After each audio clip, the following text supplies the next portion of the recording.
우리 지난주의 본문 다들 기억하고 계시죠? 네, 지난주의 본문 70명의 제자들이 성공적인 사역을 마치고 주님 앞에 기쁨 가운데 사역을 보고하였습니다. 그랬더니만 예수님께서 귀신이 너에게 항복하는 것으로 기뻐하지 말고 너의 이름이 하늘에 기록된 것으로 기뻐하라. 살짝 기쁨으로 들떠있는 제자들에게 한국 사람의 그 특유의 겸양의 미덕 있지 않습니까? 상다리가 부러질 정도로 차려놓고 차린 게 변변치 않으니까 많이 드십시오. 또는 벼는 익을수록 고개를 숙여야 합니다. 라는 그 한국 사람 특유의 겸양의 미덕처럼 기쁨 가운데 사역을 마칠수록 더욱더 겸손해야 된다. 더욱더 겸손해야 된다. 그런데 그 말씀을 하신 후 오늘 이어지는 본문 가운데 그때에 라고 시작을 합니다. 그때에, 영어 성경에 보니까 그때가 언젠지 모르니 그때 영어 성경을 보니 in that same hour, 그러니까 제자들이 돌아와서 기쁨 가운데 사역을 보고하니까 아니야 너희의 이름이 하늘에 기록된 것으로 기뻐해야 돼 라고 들떠있는 제자들을 살짝 이렇게 다독거리시면서 그때에 라는 것이죠. The very same hour. 그때 예수님께서 성령으로 기뻐하셨다라는 것입니다. 성령으로 기뻐하는 모습이 어떤 것일까? 그래서 여기저기 성경책들을 찾아봤습니다. ESV에는 He rejoiced in the Holy Spirit 이렇게 되어 있고요. NIV는 full of joy through the Holy Spirit 이렇게 되어 있습니다. 그러니까 성령으로 기뻐하셨다라는 얘기는 좀 더 구체적으로 말하자면 성령 안에서 또는 성령을 통하여 기뻐하셨다라는 것이죠. 크게 기뻐하셨다라는 의미입니다. 즉 70명의 제자들이 사역을 예수님의 이름으로 사역을 기쁨 가운데 감당하고 돌아오니 앞에서는 그 들떠있는 제자들에게 그래 알아. 나도 사단이 하늘에서 떨어지는 것을 보았어. 그렇지만 귀신이 쫓아지는 것으로 말고 너의 이름이 하늘에 있는 것으로 기뻐해야 돼. 살짝 분위기를 캄다운 하는 것 같았지만 예수님도 이 중심에서 성령님으로부터 주시는 그 기쁨이 넘쳐났다는 것이죠. 왜 예수님도 기뻐하셨을까요? 우리의 사역의 현장 가운데 예수 그리스도의 이름으로 사역을 하는 모든 현장 가운데 실제적으로 역사하시는 분은 성령님이십니다. 그죠? 성령님은 우리의 사역 가운데 함께 하시고 그리고 우리를 통하여 일하시고 당연히 우리의 사역 현장에 우리를 홀로 내버려 두시지 않고 우리가 기쁠 때 함께 기뻐하시고 우리가 마음이 쓰라릴 때 함께 울어주시는 분이 바로 성령님이라는 것이죠. 그러니 우리의 사역을 통해서 우리들도 기뻐하였다면 당연히 성령님도 기뻐하시는 것이고 예수님도 성령 안에서 함께 크게 기뻐하시는 겁니다. 제자들아, 기쁘다고 너무 들뜨지 마라. 워워 하면서도 우리 예수님도요, 성령님이 주시는 그 기쁨으로 인하여 제자들이 기쁜 것 그 이상으로 함께 기뻐하셨다는 것이죠. 그리고 그것은 제자들이 성공적인 사역의 결과와는 상관없이 그 사역의 결과와 내용과는 상관없이 제자들이 주님의 이름으로 어떤 사역을 감당하는 것 그 자체가 기쁨이라는 것입니다. 주님을 위하여 그리고 주님의 교회를 위하여 주님, 제가 받은 은혜를 주님 앞에 돌려드리고 싶은데 제가 무엇을 하면 좋겠습니까? 그 마음 자체가 벌써 예수님의 마음을 기쁨으로 채울 수 있다는 말씀입니다. 주님, 제가 어떻게 하면 주님의 기쁨이 될까요? 무엇을 어떻게 하면 주님께 기쁨이 될까요? 이런 마음 자체가 주님을 성령 안에서 기뻐하게 만든다는 것입니다. 그러면 우리 성도님들도 이제 주님을 어떻게 기뻐하게 만드는지를 깨달으셨다면 잠잠히 가만히 계시지 마시고, 주님, 제가 무엇을 할까요? 저는 아무것도 할 수 없는데 어떻게 섬기면 좋겠습니까? 혹시 오늘 예배 가운데 성령님께서 말씀을 주시면 작은 것 하나라도부터, 혹시 뭐를 해야 될지 모르겠다면 옆에 있는 집사님, 권사님, 장로님과 상의하시고 작은 것, 내가 할 수 있는, 감당할 수 있는 것으로부터 시작하여 주님과 주님의 교회를 위해서 섬기는 일꾼으로 거듭나시길 예수님의 이름으로 축복합니다. 예수님의 이름으로, 그리고 성령님의 능력으로 하나님의 사람들이 주님과 주님의 교회를 위해서, 주님의 나라를 위해서 어떤 일을 감당하려고, 사명을 감당하려고 마음을 먹는 것 그 자체가부터 섬기기 위해서 이 땅에 오신 예수 그리스도를 닮아가는 것이니, 예수님도 성령님도 하늘에 있는 아버지 하나님도 기뻐할 수밖에 없다는 겁니다. 그러시면서 하시는 말씀이 21절에 천지의 주제이신 아버지여, 이것을 지혜롭고 슬기 있는 자들에게는 숨기시고 어린 아이들에게는 나타내심을 감사하나이다. 다시 한번, 지혜롭고 슬기 있는 자들에게는 숨기시고 어린 아이들에게는 나타내심을 감사하나이다. 여기 보시면 보통의 대꾸법은요, 반의어를 사용하여서 전자와 후자의 차이를 극대화, 강조시키는 것인데, 지혜롭고 슬기 있는 자들의 반대말은 어리석고 슬기 없는 자여야 됩니다. 그죠?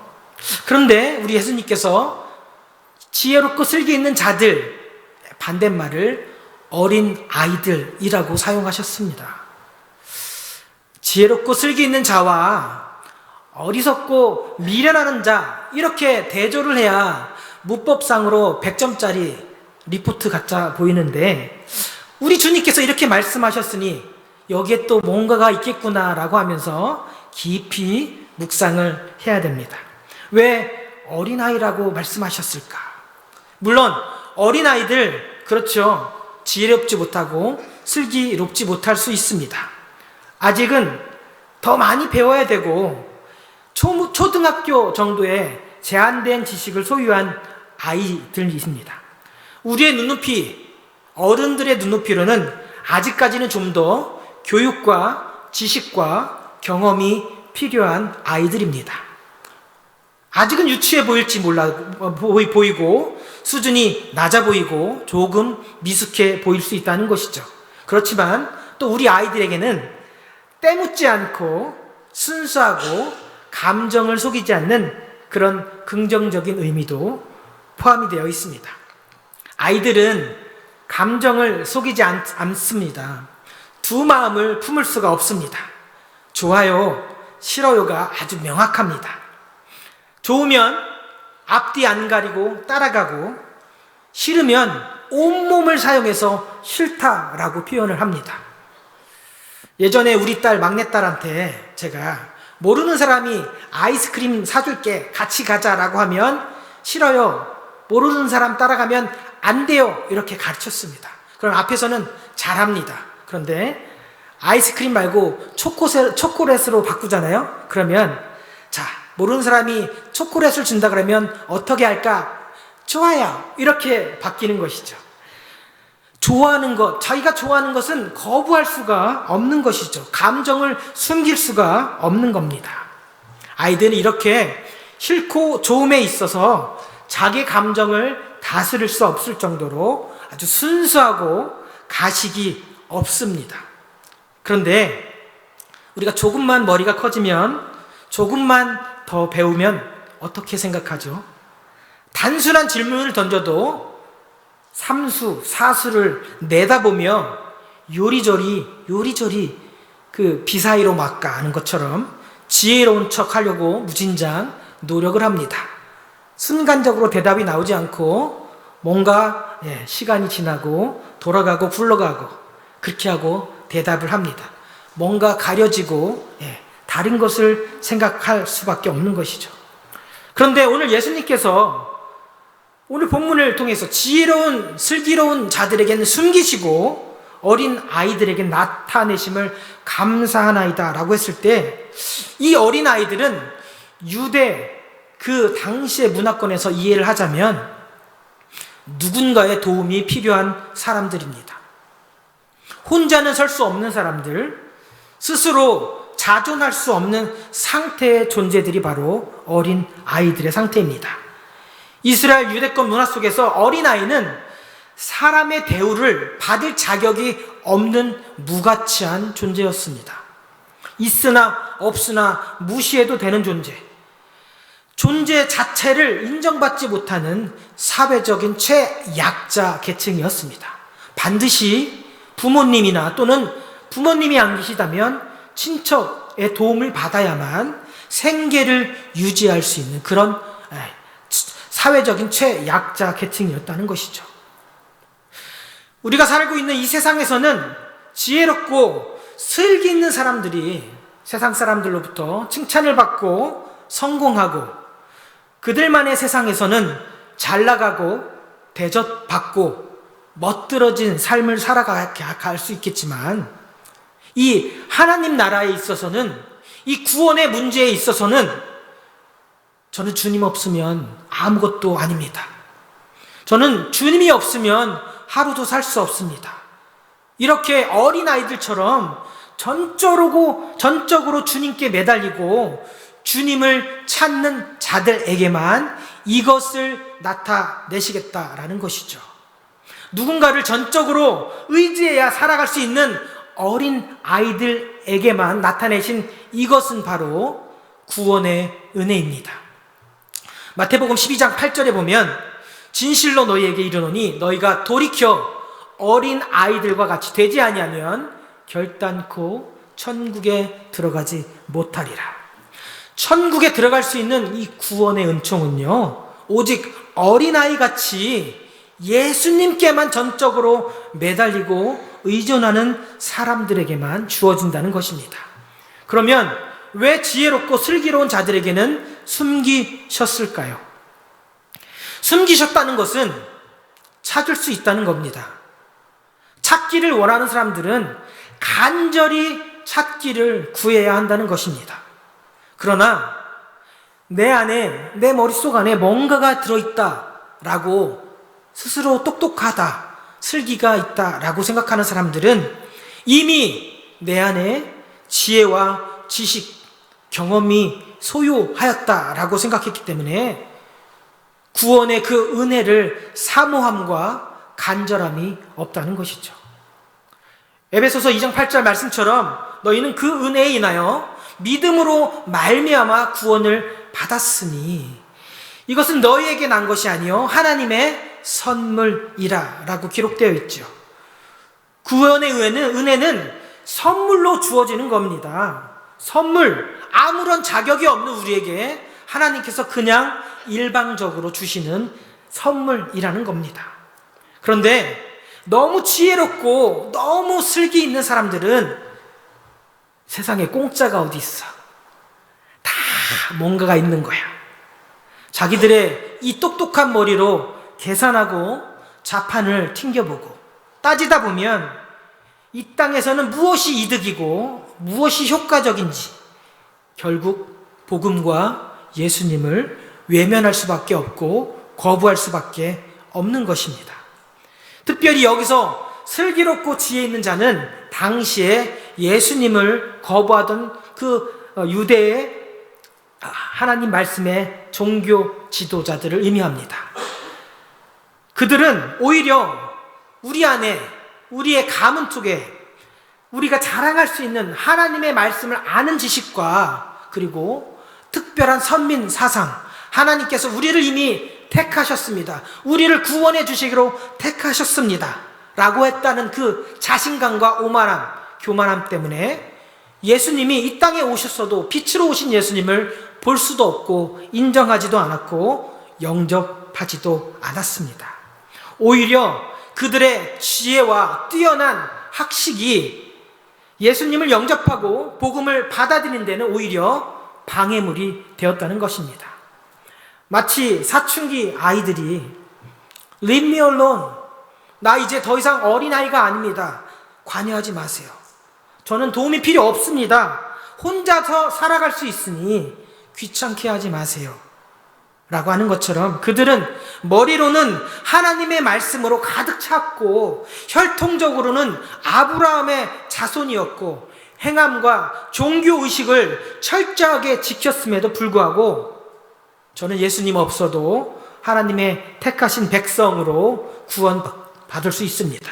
이렇게 예수님을 거부하는 그런 신앙의 사춘기를 지내고 있었던 것이었습니다. 그러면 우리의 모습은 어떻습니까? 우리는 신앙의 연수가 1년, 5년, 10년, 20년 이렇게 쌓여가고 사역의 자리에서 맨 처음에는 뭔가 이 손과 발로 뛰는 그런 단계에서 조금씩 어느 정도의 위치에 올라가다 앉다 보면 우리도 모르게 이 정도면 충분하지 않을까요? 저 정도면 주님 구원받기에 충분하지 않을까요? 지혜롭고 슬기로운 자들의 그 교만의 모습들이 우리 안에서 조금씩 올라온다는 것이죠. 22절에 분명히 말씀하고 있습니다. 아들의 계시를 받는 자 외에는 아버지가 누구인지 아는 자가 없다. 이 말씀은요, 예수님께서 우리에게 먼저 다가가시고 예수님께서 스스로를 계시하시고 예수님께서 하나님의 아들 되심을 믿는 자들만 하나님이 누구인지를 알게 된다는 것입니다. 즉 예수 그리스도를 영접한 자만이 하나님의 구원의 은혜를 깨달을 수 있다는 말씀입니다. 예수님을 간절히 찾고 구하는 자, 주님 제가 10년을 20년을 주님을 믿었지만 오늘도 저는 주님이 없으면 아무것도 아닙니다. 주님, 제 삶에 주님이 간절히 필요합니다. 마치 깜깜한 밤에 아이들과 길을 걸어갈 때 아이들은 절대로 팔에서 떨어지지 않습니다. 두렵고 떨리기 때문에, 두려움 때문에 부모의 손을 절대로 놓지 않는 것입니다. 마찬가지로 우리 인생 가운데 인생의 높낮이가 어떠하든지 간에 주님, 전 주님 이 손 절대 놓지 않겠습니다. 내 인생 주님께서 꼭 붙잡고 따라다닐 테니 주님 내게서 떨어지지 마십시오. 시편 119편 105편의 그 고백이죠. 주의 말씀은 내 발의 등이요 내 길의 빛이니이다. 이렇게 고백하는 자들에게만 주님께서 구원의 은혜를 허락하신다는 말씀입니다. 신앙의 연수와 상관없이 얼마나 오랫동안 사역을 감당했느냐, 내가 교회에서 받은 직분이 무엇이냐랑 상관없이 주님, 오늘 하루도 주님의 은혜로 시작하게 하시고 주님께서 주시는 힘과 능력으로 사역을 감당하게 하옵소서. 전적으로 주님을 의지하고 신뢰하며 걸어가는 자에게 주님께서 구원의 은혜를 허락해 주신다는 겁니다. 고린도전서에 보면 10장 12절에 이런 말씀이 있습니다. 그런즉 선줄로 생각하는 자는 넘어질까 조심하라. 이 말씀은 광야에서 있던 그 이스라엘 백성들이 행했던 그 원망과 불평의 죄를 주님께 원망하다가 멸망을 당했던 그 이스라엘 백성을 언급하면서 이 말씀은 우리를 깨우치기 위해서 주신 말씀이니 항상 교만하지 말라, 하나님께 불평하지 말라, 내가 스스로 설 수 있다라고 착각하면 안 된다, 교만하지 말라고 우리에게 권면하는 것입니다. 그러면서 13절에 뭐라고 고백하냐면 사람이 감당할 시험 밖에는 너희가 당한 것이 없으니 라고 기록하고 있죠. 그런데 이게 자칫 잘못하면 사람이 감당할 시험이다 라고 하는 것이 우리에게 시험을 감당할 능력이 있구나 라고 오해를 할 수 있습니다. 이 말씀은 우리에게 능력이 있어서 저 정도면 내가 감당할 수 있지 라고 고백하는 것이 아니라 인생의 어떤 시험을 만나도 주님, 오늘도 저는 주님 앞에 엎드립니다. 주님을 의지합니다. 마치 어린아이처럼 전적으로 주님을 바라보고 신뢰하는 자에게는 주님께서 어떤 시험을 감당할 수 있는, 어떤 시험이라 할지라도 감당할 수 있는 능력과 지혜를 주신다는 말씀입니다. 그렇기 때문에 이 고백으로 오늘도 우리는 우리에게 맡겨진 이 시험과 사명을 감당할 수 있는 것이죠. 시험을 감당할 수 있는 능력이 우리에게 있는 것이 아니라 오직 주님을 전적으로 신뢰하며 걸어갈 때 주님에게서부터 오는 것이고 주님께서 허락하셔야 감당할 수 있는 것이니 나 혼자 여기까지 왔다, 나 혼자 모든 것을 잃었다 스스로 교만해지지 말라는 말씀입니다. 오늘 주님이 제자들이 기쁨으로 자기의 사역을 감당하는 것을 보시면서 오늘 본문은 주님께서 고개를 들어 하나님 아버지께 감사의 기도를 드리는 장면입니다. 천지의 주제여, 아버지여, 아버지를 의지하고 신뢰하는 자들에게 구원의 은혜를 허락하시니 감사합니다. 이 모든 것이 아버지의 뜻인 줄을 믿습니다 라고 하면서 아버지께 감사의 기도를 드리는 장면입니다. 우리 예수님도요, 그렇게 감사의 기도 제목들이 떠오를 때마다 하늘 아버지께 감사의 기도 제목을 올려드렸습니다.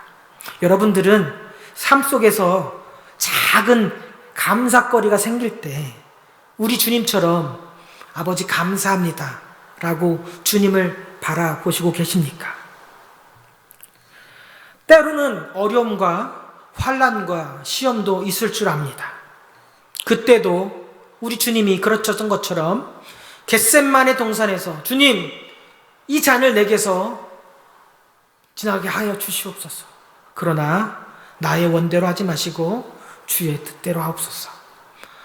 기쁨이 있을 때도, 감사가 있을 때도, 어려움과 환난 앞에서도 우리 주님은 하늘 아버지만 바라보고 기도하였습니다. 그리고 주님, 제가 이 시험을 회피하지 않도록, 비껴나가지 않도록 제가 감당할 수 있도록 힘과 지혜와 능력을 허락하여 주시옵소서. 그렇게 삶의 작은 고비마다 오직 하늘 아버지만 의지하고 엎드려서 주님께 기도하시는 저와 여러분 되시길. 그래서 오늘도 내일도 우리가 걷는 이 길 가운데 주님께서 허락하시는 구원의 은혜를 경험하시길 예수님의 이름으로 축복합니다. 함께 기도하겠습니다. 주님,